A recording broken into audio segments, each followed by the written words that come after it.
Western intelligence agencies believe Russia is behind two recent attempts to smuggle explosives onto cargo planes and may be targeting planes bound for the U.S. Tom Costello is with us. Tom, this is quite concerning. What have you learned? It really is. The explosives went off in DHL cargo hubs in Germany and Britain. Had a bomb exploded while the plane was in the air, the head of German domestic intelligence says the plane would likely have crashed. A Western security official tells NBC News it could be a Russian operation to undermine support for Ukraine, and cargo flights to the U.S. and Canada could be targeted. Last summer, explosions at DHL cargo hubs.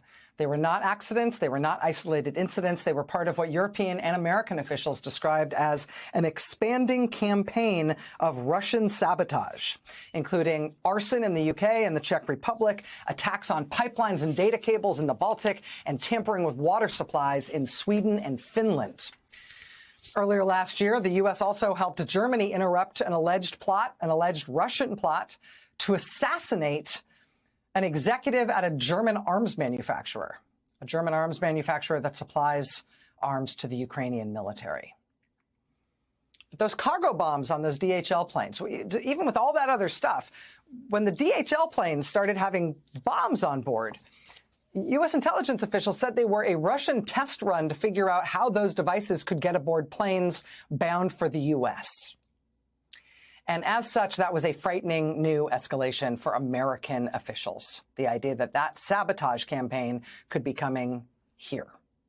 Months later, the New York Times reported that White House officials became, quote, increasingly alarmed by secretly obtained intelligence suggesting Moscow had a far larger plan in mind to bring the war in Ukraine to American shores.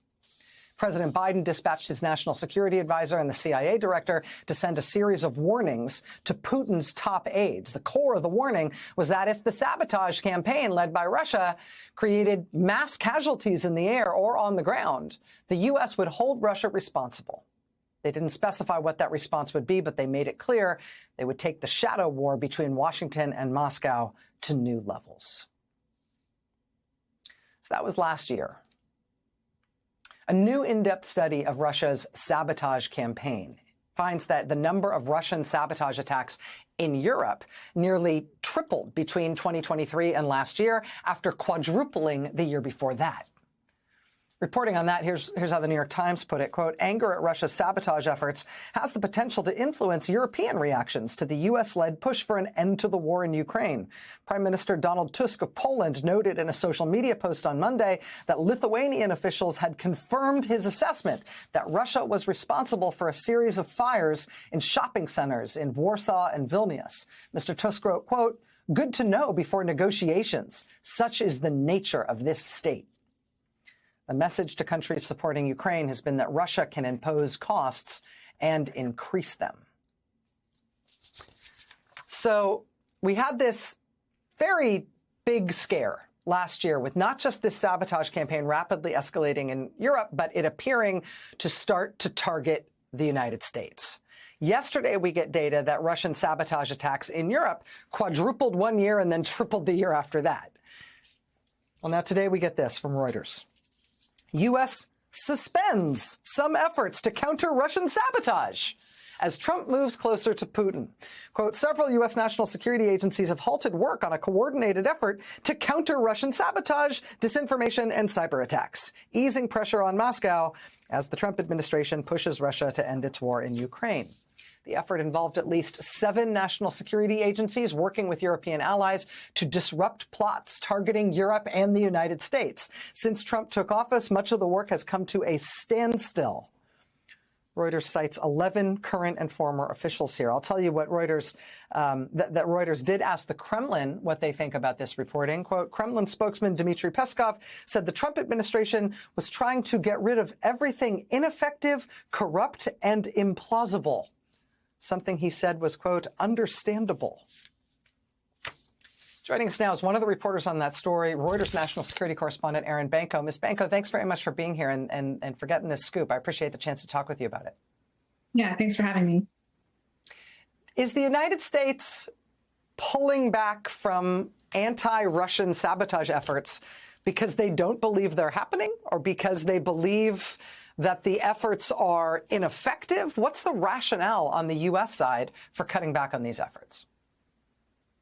I would say it's very clear from officials we've spoken to, both in this administration and in the prior administration, that our intelligence, U.S. intelligence, European intelligence, still shows that Russia poses a threat both to the U.S. and to Europe in regard to its hybrid warfare campaign or its sabotage campaign. That threat has not gone away. We've spoken to several very senior intelligence officials about this fact.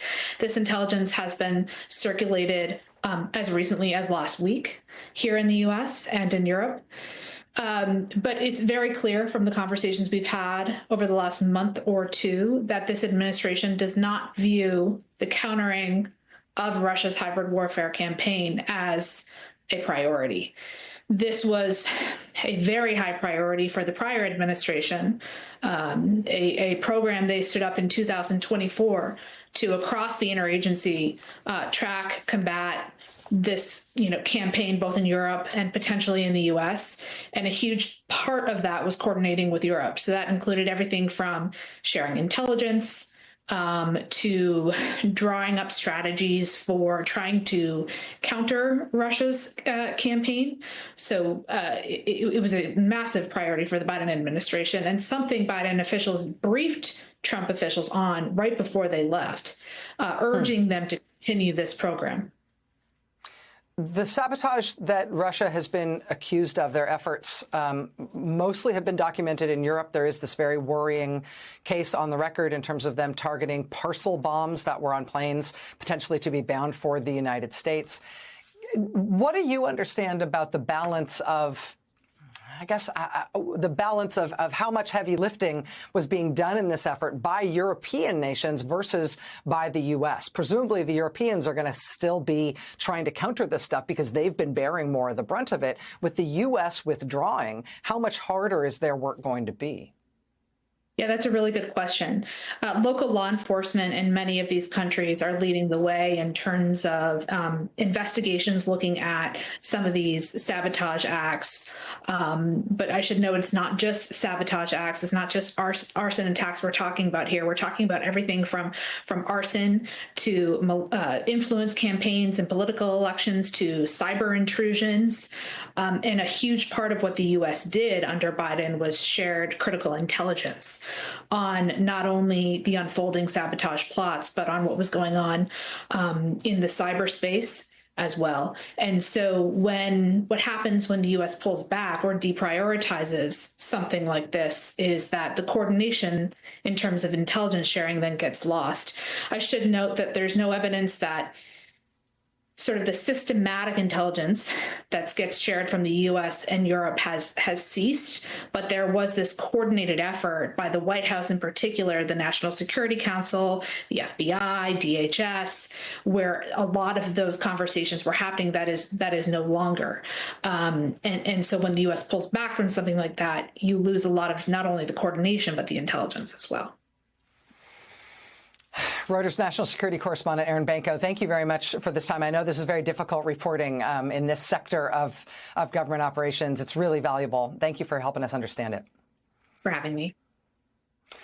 But the Trump administration on day one with Pam Bondi at the Justice Department, they announced they're no longer enforcing the rules against foreign agents.